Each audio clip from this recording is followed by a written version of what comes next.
Where in the world should you move to if getting rich is your life's goal? One would think it's America, with its free markets, low taxes, and minimal government intervention. But Sweden has almost twice the number of billionaires per million inhabitants as the US. Norway, at 2.2 billionaires per million people, is almost 20% more rich people dense than America. How is this possible in the dream egalitarian societies of Bernie Sanders? How can socialist paradises with high taxes, strong unions, and a generous welfare state be such a breeding ground for rich people? Let's find out. Just like we need a poverty line to measure the number of poor people, we also need a rich line to measure the wealth. Unfortunately, the World Bank or the UN is not really concerned about how many rich people there are in the world, so they cannot be counted upon for good data on the wealth. The best source of such information is private companies like Forbes magazine and Knight Frank's annual wealth report, now in its 16th edition. Knight Frank and others like Boston Consulting Group and Capgemini define wealthy as anyone having a net worth of at least $30 million.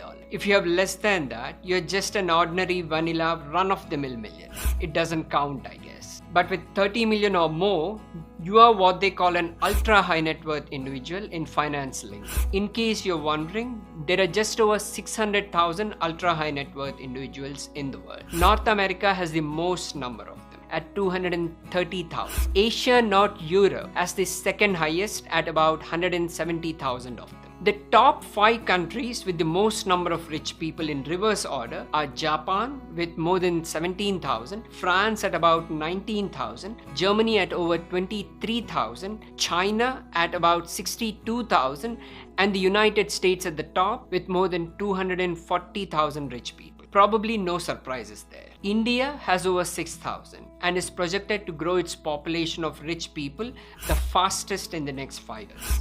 That I thought was interesting because number 1 in growth is not China. Surprisingly, Egypt and Vietnam are ahead of China when it comes to the growth of ultra high net worth individuals in the next 5 years. Other countries expected to grow their inventory of wealthy individuals the most are Indonesia, Tanzania, Sweden, Romania, New Zealand, and Malaysia.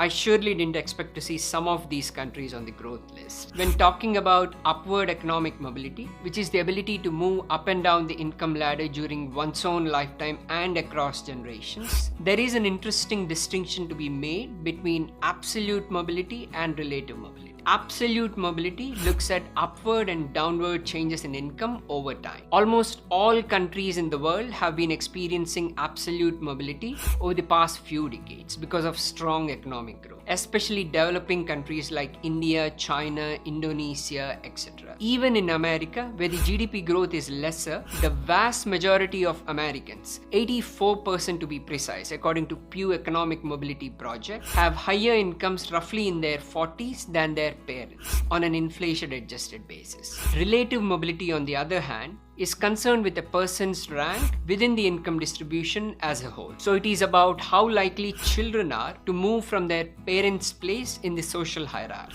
Judging by relative mobility, very few places are doing well, which is what you should particularly care about. For example, I grew up in India and the country has grown tremendously in my own small life. But I'm not so sure about relative mobility in India, but I'll keep an open mind. America is not doing well either. Americans, especially those at the top and the bottom of the income ladder, are unlikely to experience relative mobility. For example, of those whose parents were in the bottom fifth of the income distribution, about 40% remain in the bottom themselves as adults. Similarly, of those whose parents were in the top fifth of the income distribution, about 40% remain at the top. So those at the ends of the income distribution are stuck there across generations by this measure of mobility. The American dream, the ideal that everyone, irrespective of their background, should have the opportunity to realize their economic and social aspirations, is struggling. I'm not a sociology expert, but this might be why we are seeing populist political movements both on the left and the right. Everyone wants a fair chance to build a decent middle class life, to succeed and thrive instead of just hanging on by their fingernails. Of course, both kinds of mobility matter,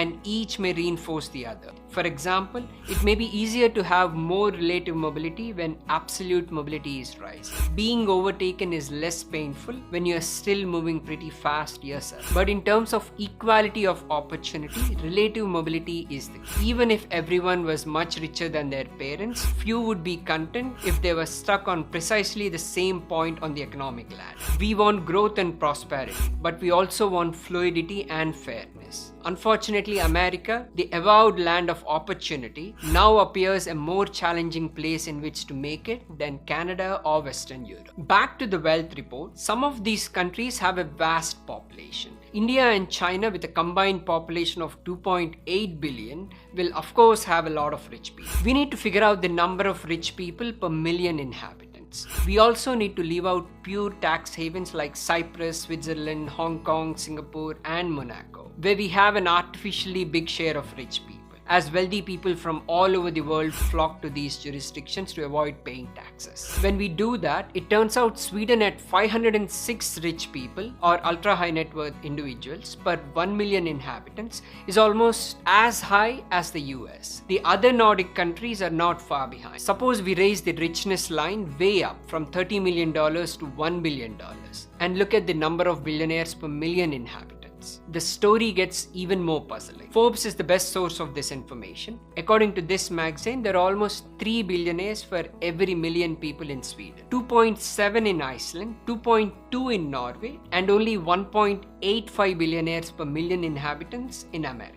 Denmark is not far behind at 1.3. There are a total of 74 billionaires in the 5 Scandinavian countries, 45 in Sweden, 13 in Norway, 6 in Finland, 9 in Denmark, and 1 in Iceland. You might even recognize some of them through the brands they founded, like H&M, the company that created Tetra Pak, Spotify, IKEA, all of which are from Sweden.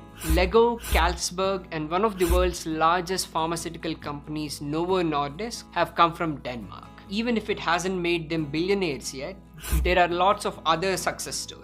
A Swede and a Dane co-founded the video calling service Skype. The core programming code of Linux, the leading operating system running on the world's servers and supercomputers, was developed by a Finn. Popular video games like Clash of Clans and Angry Birds were made by Finland companies Supercell and Rovio. The equally popular video game Minecraft was created by a Swedish company called Mojang. An element of luck is inevitably involved in making such outsized economic success stories. It can be argued that the number of billionaires per million people might not be the greatest indicator of upward economic mobility. Other indicators such as the Global Social Mobility Index by World Economic Forum identify more directly countries where it is easier to thrive economically, and they tell you the same story. According to this index, Denmark tops the ranking with a social mobility score of 85.2, closely followed by Finland, Norway, Sweden, and Iceland, all Scandinavian countries. Canada is ranked at 14, America at 27, and India at 76 out of the 82 countries that were ranked. How can Bernie Sanders dream societies, these socialist paradises with high taxes, strong unions, and generous welfare systems, be such a breeding place for rich people and upward mobility? What are they doing right? Nordic countries give everyone free higher education and cheap student loans and grants. This enables more people to use their talents and earn money. In addition, they have one of the world's best public K-12 education systems, judging by PISA rankings, free college and free graduate schools. Everyone in these countries gets nearly free world-class healthcare delivered through a decent universal network and a full year of partially paid disability. In addition, they get nearly a full year of paid parental leave for each child, plus a small monthly payment for an additional 2 years where the child's mother or father can choose to stay at home with the child longer. They also get affordable, high-quality daycare for the kids. Scandinavian countries do collect more taxes as a percentage of GDP, especially consumption taxes taxes and social security contributions than the US, which pays for their generous welfare programs. On the other hand, corporate income taxes of all the Scandinavian countries are lower than that of United States. These are good policies because the Nordic approach of generous social welfare reduces the risk of starting a company, since essential services such as education and healthcare are covered regardless of how your company is doing. In addition, companies are freed from the burden of having to offer such services for the employees at scale that American companies do. And if the entrepreneur succeeds, they are rewarded by tax rates on capital gains that are lower than the rates on wages. Nordic countries are free market capitalist economies, as much as America is. But as capitalist economies, the Nordic countries have proven that capitalism works better when accompanied by innovative universal social policies in everyone's self-interest. Bernie Sanders was correct in admiring Nordic countries. I think the problem is the way Bernie Sanders has talked about it. By embracing the term socialist, he reinforced the American misunderstanding that universal social policies always require sacrifice for the good of others, and that social policies are anathema to the entrepreneurial, individualistic American spirit.